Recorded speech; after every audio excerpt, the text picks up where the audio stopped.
This podcast contains graphic content. Listener caution is recommended. Specifically, today's episode of Choosing the Bear contains themes and discussion of suicide.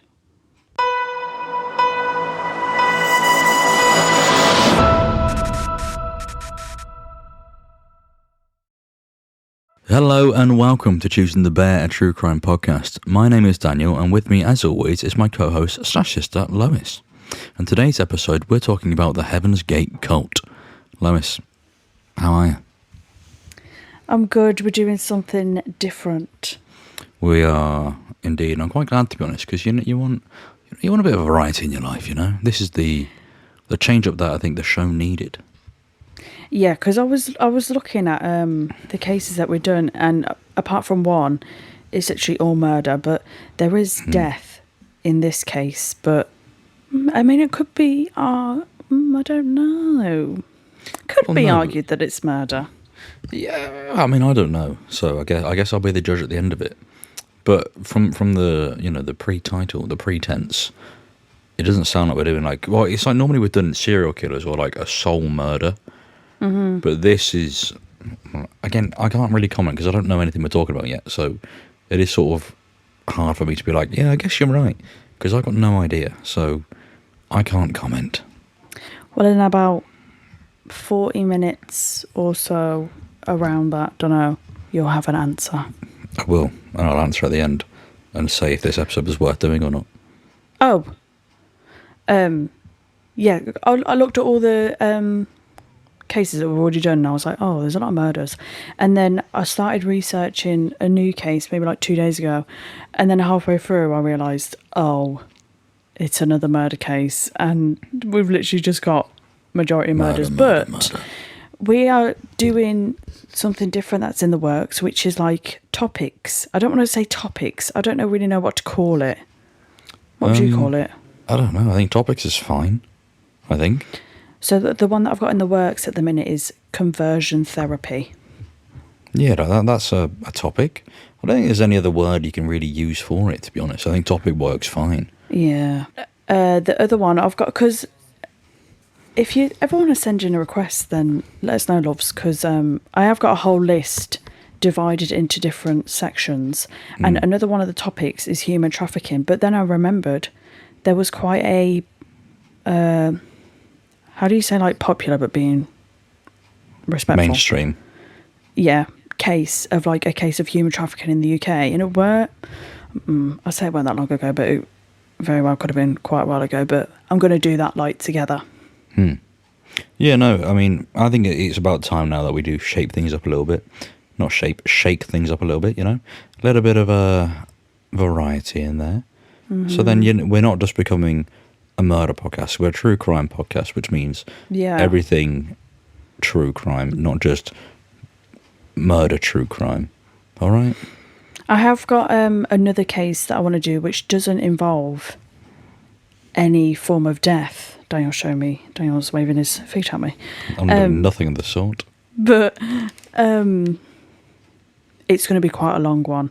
So I didn't want to do that because we've just done The Grinder Killer, which was 2 parts. And then I've just finished The Murder of Victoria Climby, which is going to be 2 parts. And then I've also got Leonard Lake and Charles Ing, that's going to be at least 2 parts. So I want to avoid 2-parters for now. I think what we're going to do is we're going to sort of sprinkle them out. Have a 2-part every now and then. You don't want to, you don't want to keep waiting week after week for the continuation of the same story. Yeah. So anyway, that's enough sort of talk about the schedule. How are you? How's your week been? I've had a fucking fabulous week, Daniel. I really have. Please do tell. I went to see Yumi at 6 on Tuesday. They were absolutely unbelievable. So, and then my sister was like, oh my God, I might go again. And I was like, I have to be in work, my love, the very next day. So I'm unavabes. So you were trying to go there, weren't you? Yeah, I was going to drive back after, but I fear I would have really struggled getting up for work in the morning. So I convinced my boyfriend and we're going again on Sunday. And I'm absolutely buzzing. Does he even like them?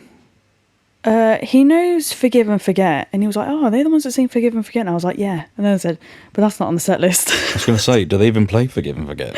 No, he will know some of them because I've like played them in the car, but he'll he's just coming along with me because Buck it up, son. And then also tomorrow, Eternal Sunshine, Brighter Days Ahead drops. Oh yes, I'm of actually course. shitting bricks. And Oh, Daniel, my God. I want to Yes. see this on your letterbox because she's releasing a short film. I won't be watching. You will be watching because the streets need a review. No, they don't. They don't need my opinion on Ariana Grande. It don't matter. But, well, I do. All right, well, we'll see if it piques my interest. If it is not, I'm not going to watch something I don't care about. Bitch. How's your week been? Oh God, what day is it? Thursday. It's been. I'm not going to lie to you, actually I blanked on this entire week just then you asked that question. I forgot everything I've done. Yeah, it's been alright. It's been sort of just quite mundane, to be honest. I've not really done anything out of the ordinary. I saw Snow White over the weekend. Oh my God, yeah. Yeah, bit shit. Shame that. Oh. Rachel Zegler's quite good. I don't get all the hate online about Rachel Zegler. Everyone is just so fucking disgusting towards that woman. It blows my mind, Lois. It blows my mind. They're horrible people. I literally seen a picture of her back zoomed in, and Yes. people are like, "Oh my God, it's got a hair on it," and I'm like, "Oh my God, like, is it? Oh God, I can't be arsed. I just it's a can't be back. arsed." It's a human back. Also, Snow hairy white. I have watched. I can't remember what day I watched. I'm sorry, this might be a bit of a long intro, so just skip ahead if you don't want to listen. But me and my boyfriend, I can't remember what day it was. Might have been Monday or Sunday. We watched Adolescence. Oh my God.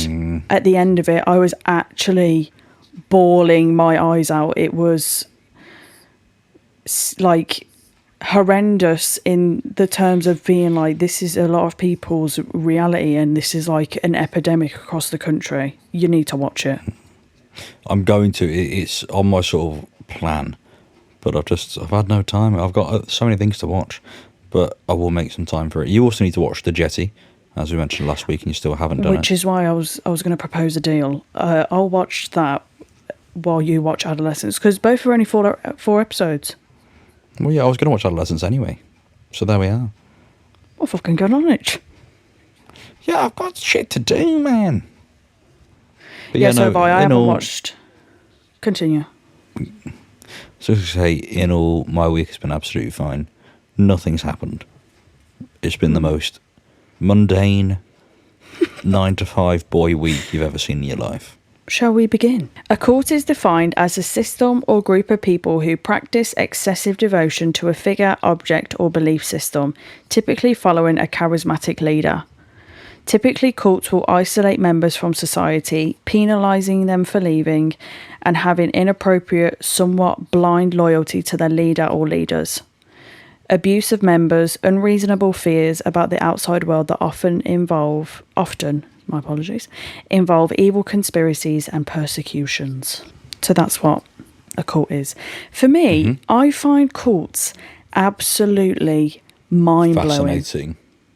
It's because I watched I'm pretty sure it's a little docu-series. It might have been like 3 episodes. It's on Netflix. It's called Keep Sweet, Pray and Obey, or something like that.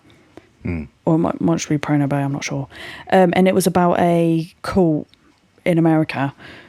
And I was just like, oh my God, like how one person can literally brainwash multiple It's crazy. people to like blindly following them, and like even if they do question their actions or what they're being told to do, they still just blindly follow them. Like, it blows my mind. It really it links back to the whole brain being so powerful, and how some people's brains are wired in a way where they're so sort of obedient to an external force.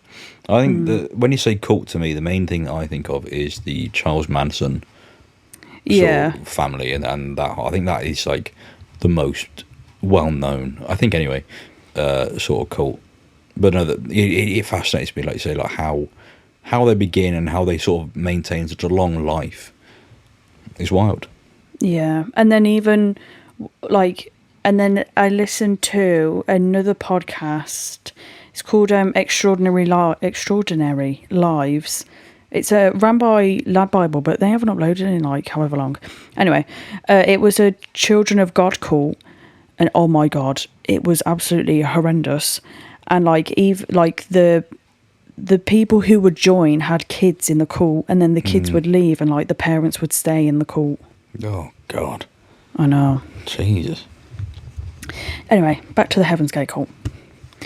On the 26th of March 1997 at 3:15 p.m, the San Diego County Sheriff's Office received an anonymous tip through 911. The caller suggested that authorities should, quote, check on the welfare of the residents.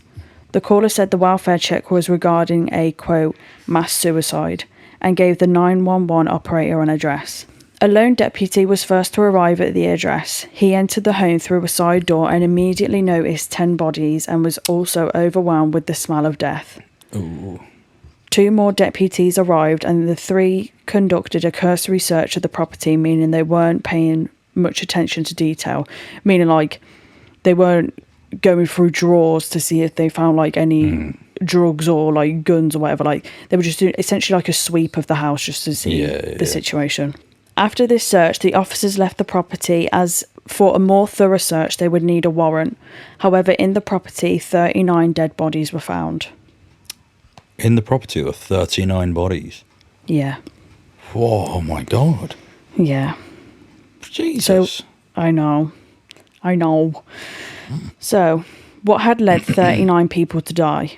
This is the story of the Heaven's Gate cult. Marshall Herff Applewhite Jr. was born on the 17th of May 1931 to Louise and Marshall Applewhite. Throughout his education, Marshall joined and participated in different student groups and was moderately religious. Presbyterian. Is she American?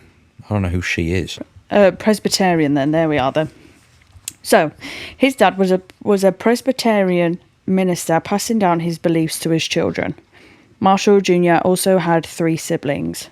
In 1952, Marshall Jr. earned a bachelor's degree in philosophy and then moved on to studying theology in the... I don't know why I said that weird, it's just because I'm not sure how to pronounce it. Theology. In the hopes of becoming a minister like his dad.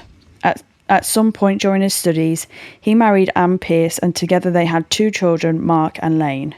Not long after Marshall began studying theology, he dropped out to try and pursue a career in music, and he became the music director of a Presbyterian church in North Carolina. In 1966, Marshall was hired as a music teacher at the University of St. Thomas, which is a private Catholic college in Houston, Texas. The big Tex.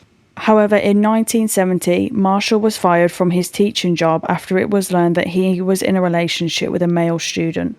The university said that the reason for the firing was, quote, health problems of an emotional nature. However, I think that the relationship was with a man. So It was like homophobia. But I don't know if the student was... Obviously, it's wrong for like a teacher-student relationship, but I'm unsure if the student was over 18. But being in uni, I would presume, yeah. Yeah, it's safe to presume, but you wouldn't want to in this instance. Yeah. So. Oh, yeah, so I'm unsure what year he was fired from his job. But after learning about Marshall's affair, his wife separated from him in 1965 and were divorced in 1968. His children were then living in different cities and he rarely visited them. Not long after, Marshall had what his sister Louise described as a, quote, near-death experience. He was feeling depressed, ashamed, and was hearing voices. He was also grieving his father who had died in 1971. So he'd lost his job, dealing with and grieving a parent. Life was really throwing every curveball it had at him. Yeah. I mean, losing your job and losing a parent, it is a pretty big things. Back to back like as well. Stability. Yeah. Major life changes, losing your job, that routine, as it were, sort of thing, and then losing a parent. No, I'm not trying to say the two equate. Like, they're not equal losses, but they both are detrimental things that can happen to someone. Yeah. There you go. One article also said that he was in debt to his friends as they had lent him money. That's another one just to add to the pile, isn't it? He was checked into a psychiatric hospital and asked to be cured for his homosexual desires. I'm not sure how to say this out loud, but like cured, I put in like quotes, but it's not a quote. It's like I'm saying like cured, even though there is no cure. Do you know what I'm saying? He was checked into a psychiatric hospital for the reason of wanting to be cured from his perspective and his own ideas. Of his homosexual desires. There we go. Collaborative effort. Yeah, so obviously he's got in there because he has these homosexual desires and deems them wrong and wants to find a cure for them. So he's checked himself into a psych ward. But also that is like mega society impact as well. According to members of the cult, Marshall felt guilty about his homosexual desires and, quote, confined to at least one of his lovers his longing for a meaningful platonic relationship where he could develop his full potential without sexual entanglements. Marshall's sister Louise said, quote, he had an illness in Houston and one of the nurses told him that he had a purpose, that God kept him alive. The nurse was Bonnie Lou Truesdale Nettles, who was about 44 at the time. The two quickly bonded, feeling like they'd met in a past life. Bonnie told Marshall that both of their meeting had been predicted and told to her by extraterrestrials. This instilled in Marshall that he had a divine assignment, a purpose. With this, Marshall began trying to find ways to incorporate astrology into traditional Christian teachings. Although the timing is unclear as to when these beliefs began, he now believed that UFOs were the objects people had once taken in to be angels. I worded that sentence weird, but what he means, or what I'm trying to say is, he thought that UFOs were to like take people essentially to heaven. They were like a transporter. Taxi, if you were. Yeah. Yeah. Do you believe in aliens? Yeah. I do. There's no way that in a universe the size that it is, and it's ever growing, that there's nothing else out there. If that is the case and there's nothing else out there, that's so depressing.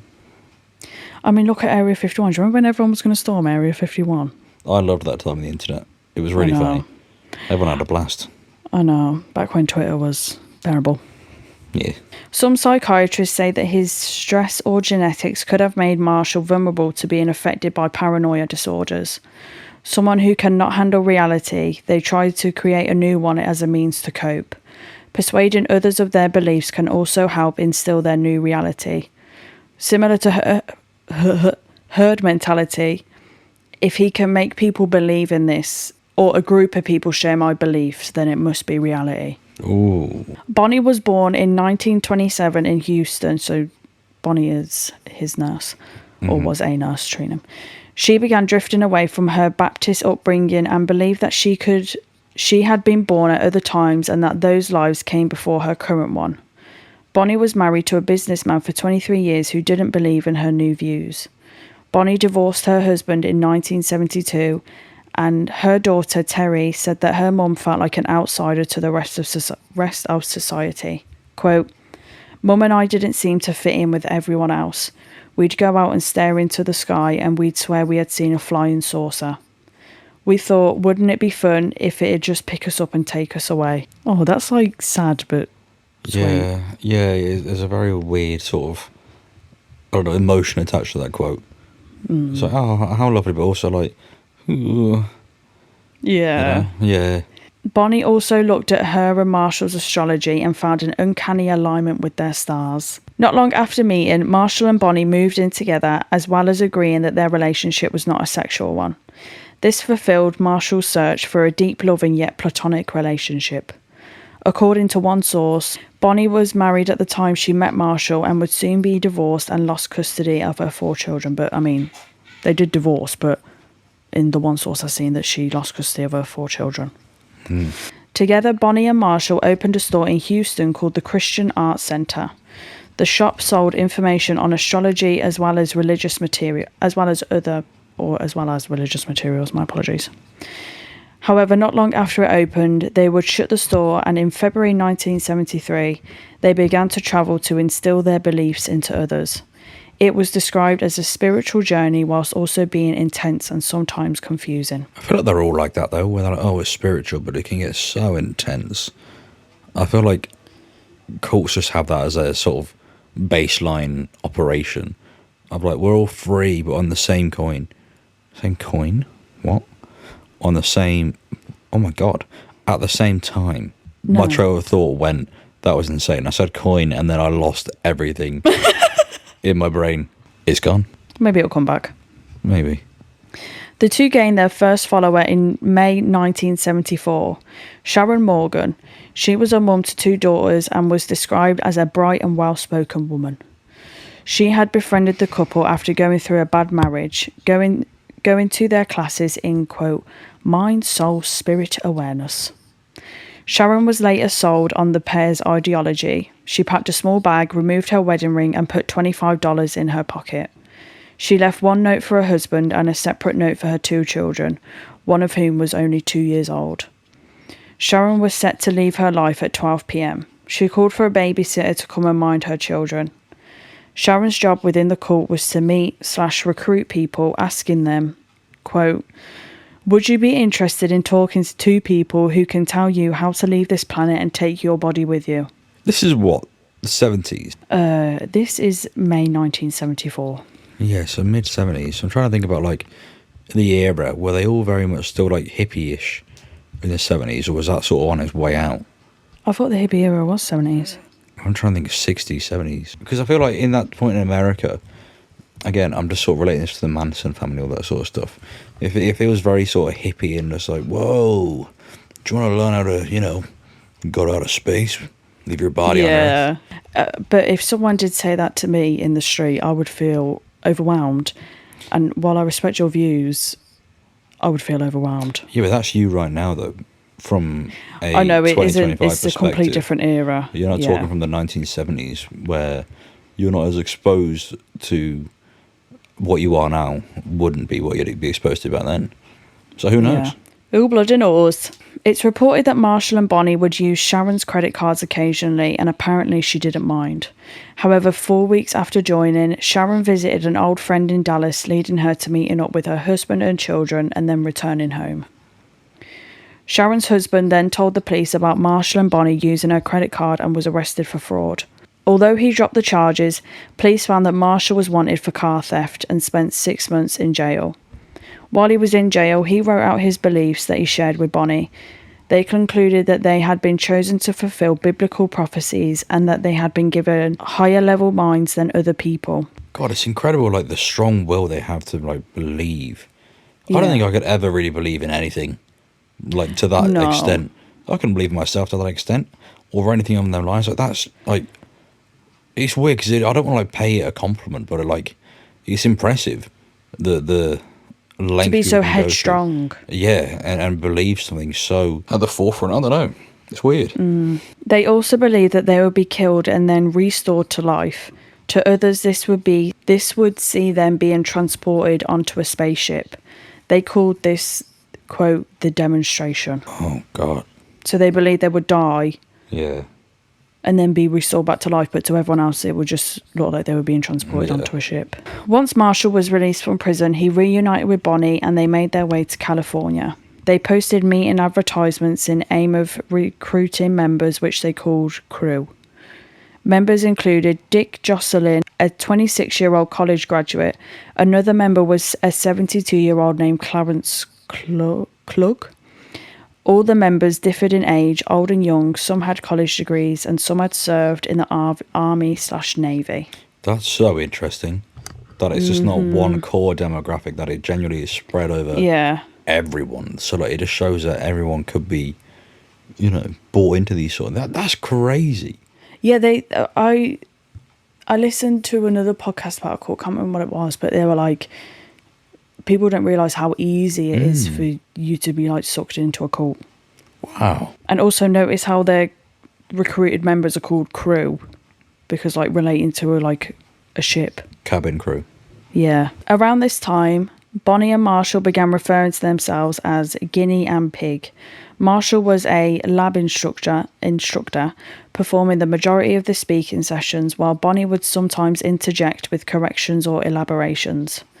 In the early days of their cult, it was originally called, quote, Anonymous Sexaholic Celibate Church. Anonymous Sexaholic Celibate Church. What's that? ASCC. Yeah. Ass.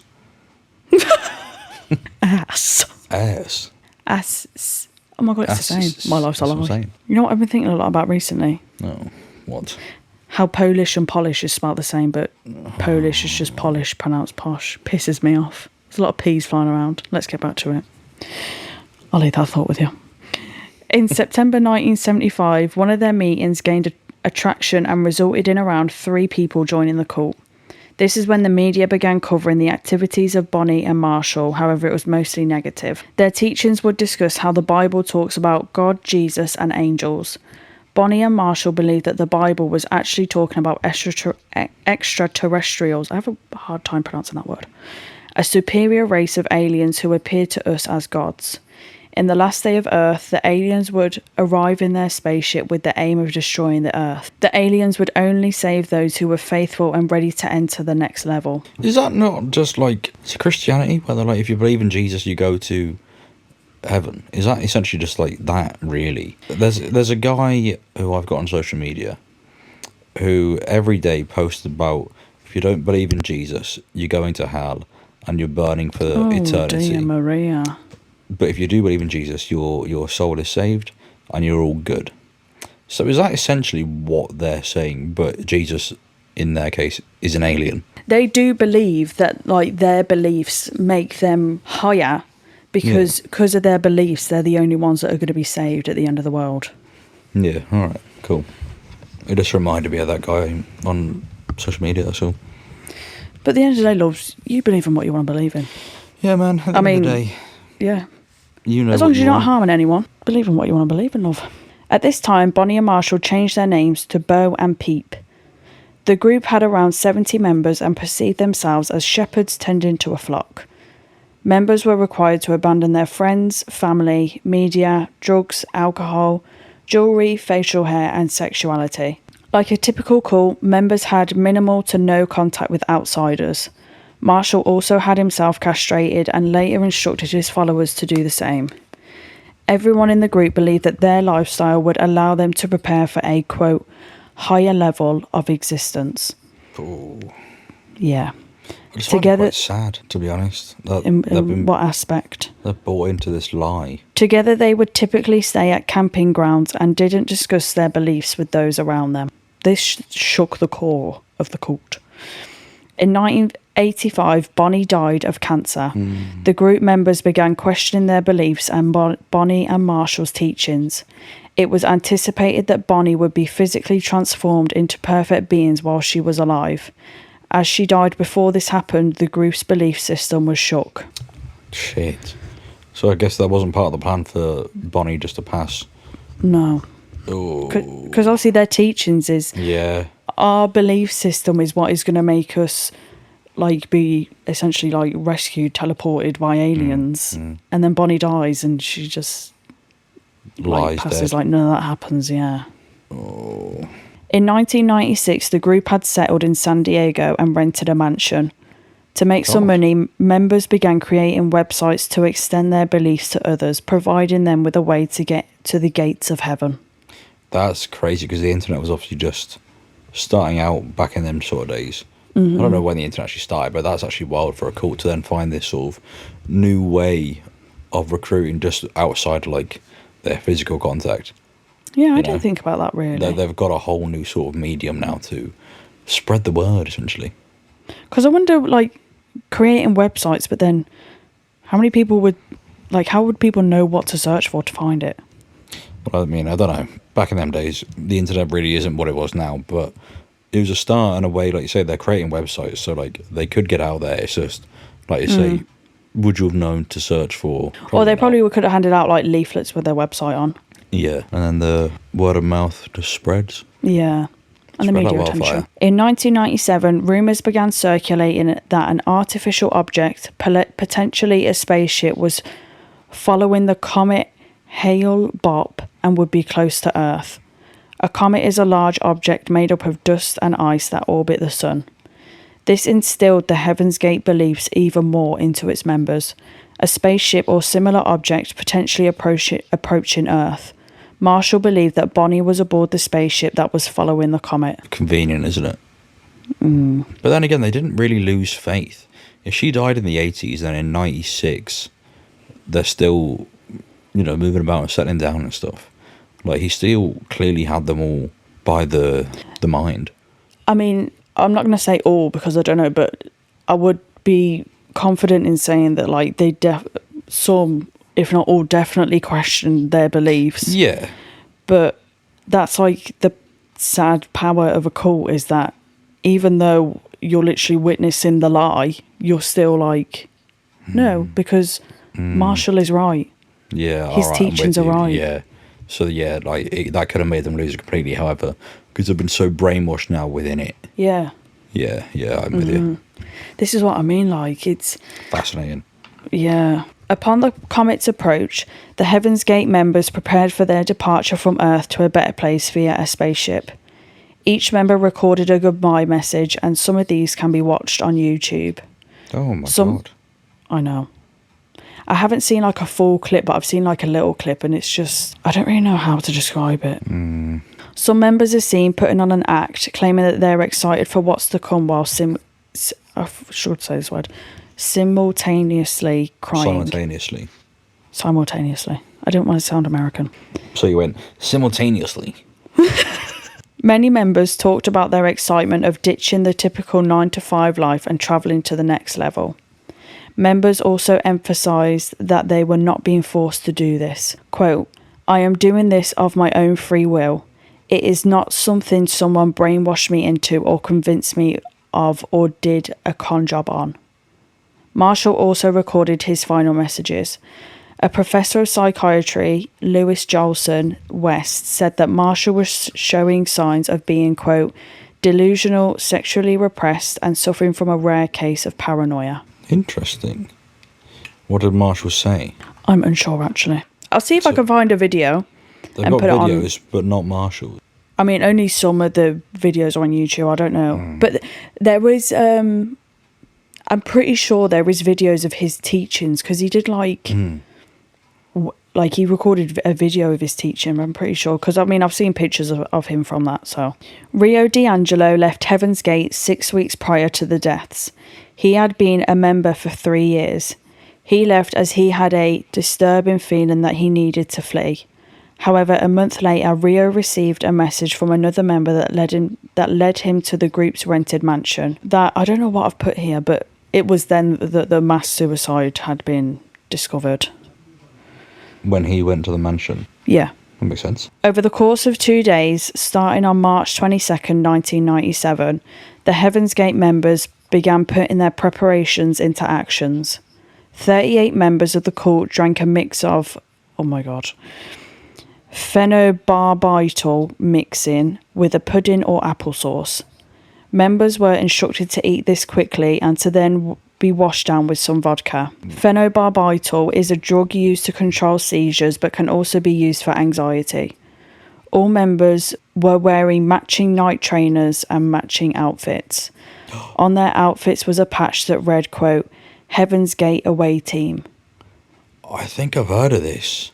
You can see pictures, and they have like a, I don't want to say cloth, but it's like a sheet, like over their upper body and heads.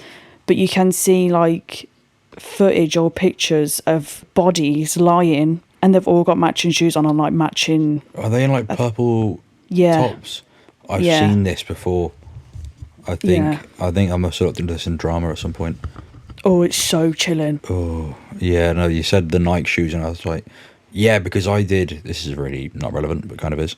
So, back when I was in drama, in my year 13 sixth form, we did our final piece on the 90s. And, yeah, we looked into this. Yes, I have seen this, yeah. Wow. Mm-hmm. Medical and identification information was found next to each member. The deceased were also found with purple cloths placed eerily and neatly over their heads. The last 2 members found didn't have cloths over their heads but plastic bags. Marshall's body was found on the bed of the master bedroom. The members are thought to have died in shifts at the house and was very clean and organised. The bodies also varied in decomposition stages. Upon inspecting the house, investigators found plastic bags with elastic bands in the rubbish behind the house. It's theorised that these were used to suffocate the victims in order to speed up the dying process. A 15-member team of the San Diego Medical Examiner's Office worked overnight and into the morning to remove the bodies. Once the bodies had been examined, it was determined that 21 women and 18 men had died. The age ranged from 20 to 72.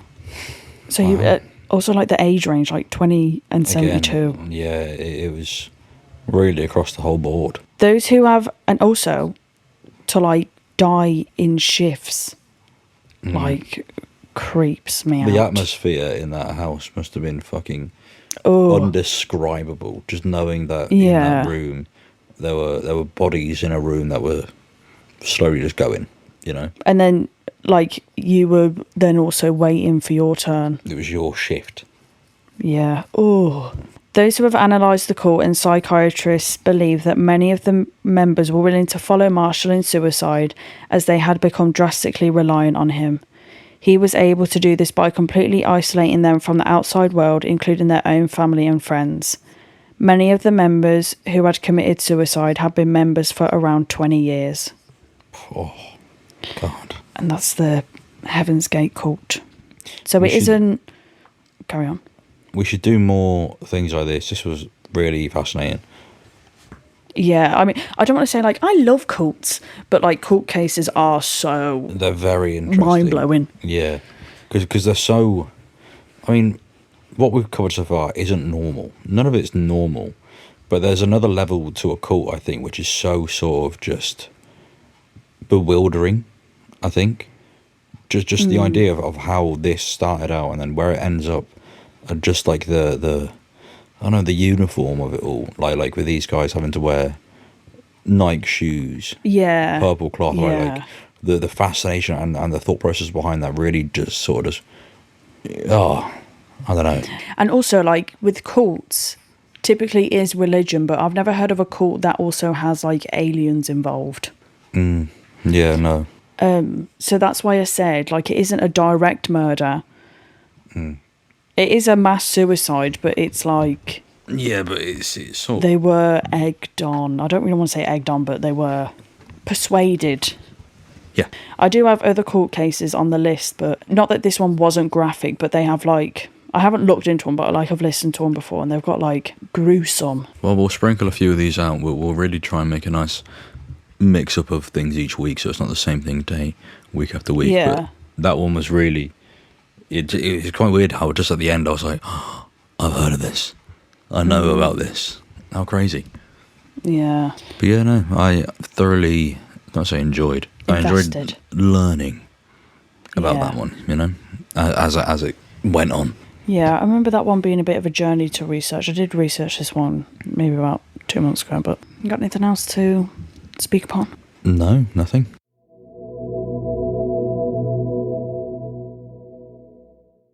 Kicking the door down straight away. What's made you smile this week? You mean 6. Seeing Yumi at 6, and also Eternal Sunshine, Brighter Days Ahead. I could actually shit my soul out. Yeah, I'm so but excited. it's not come out yet, has it? But then again, Yeah, but Daniel, 5 a.m. Oh, you'll be awake as well. Yeah, I'll be getting up for work at 4:30, so you know what? I'm glad. In time. Linkin Park are releasing a new song tonight, 11 o'clock. 11? That's a bit of a weird time. Well, it's like releasing globally all at the same time, so it's probably like, I don't know, 5 o'clock somewhere.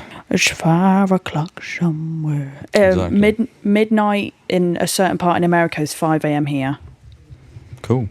So it might be, because that's when Ariana's drops, 5 a.m. Is that all that's made me smile? I mean, that's put a big fat juicy fucking smile on my face. What's made you smile, Danielle? So I'll tell you what made me smile is yesterday, right? Now it's smiling for multiple reasons.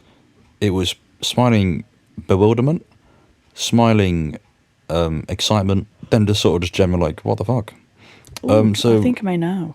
yeah, so yesterday Marvel did a live stream Yay. announcing the cast of the next Avengers film coming out next year.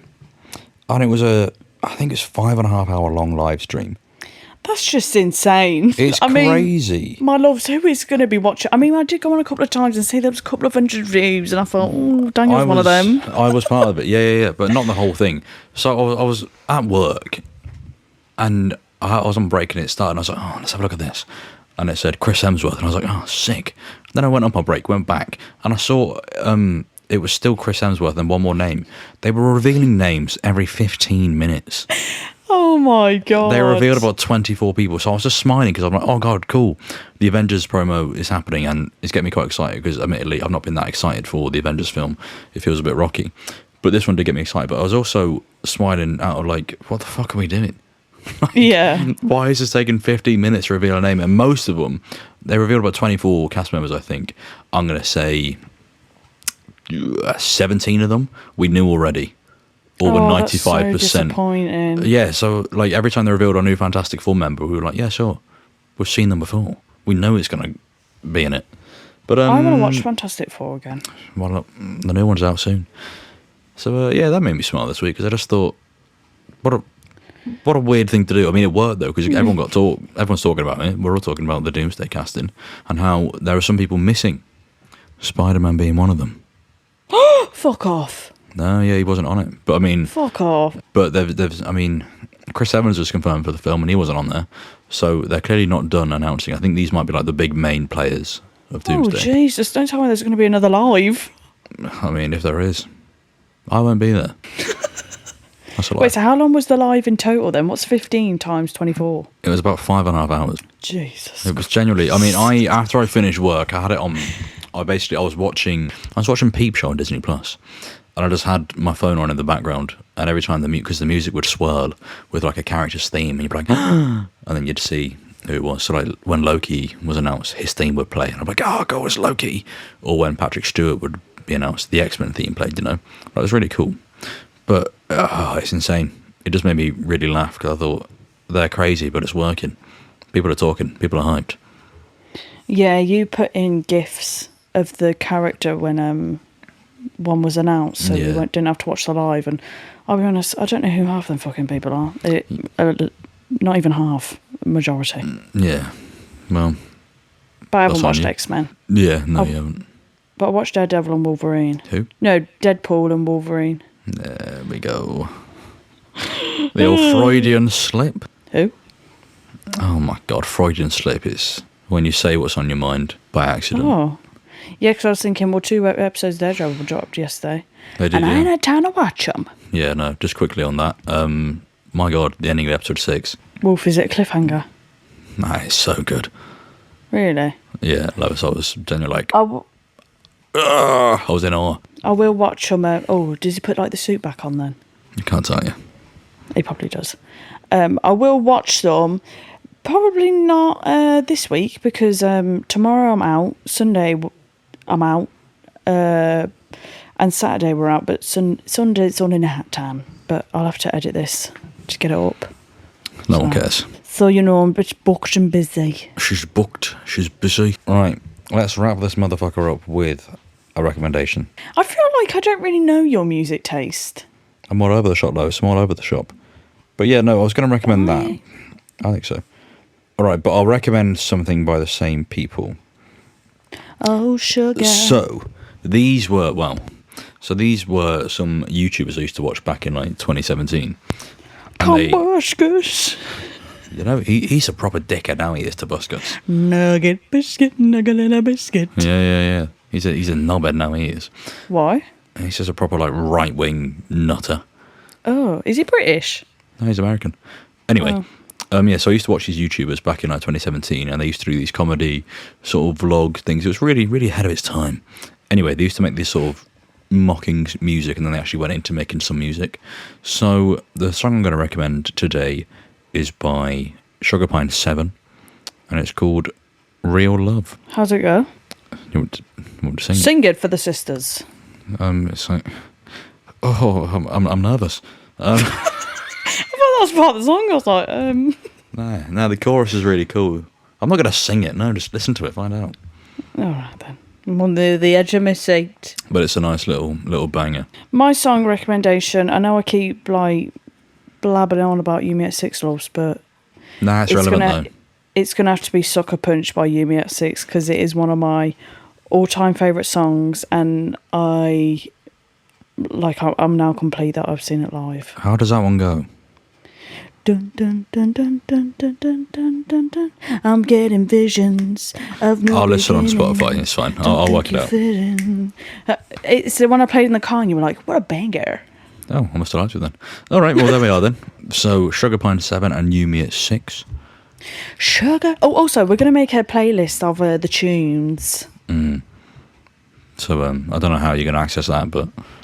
Well, you just search it. Lois will work that out. But, yeah. Go on then, Daniel, take it away. And that's it for today's episode. So I hope you did enjoy. And if you did, please feel free to leave us a rating. That'd be lovely. Also, if you do want to, you can follow us on our socials. That's just the Instagram and the TikTok, nothing else.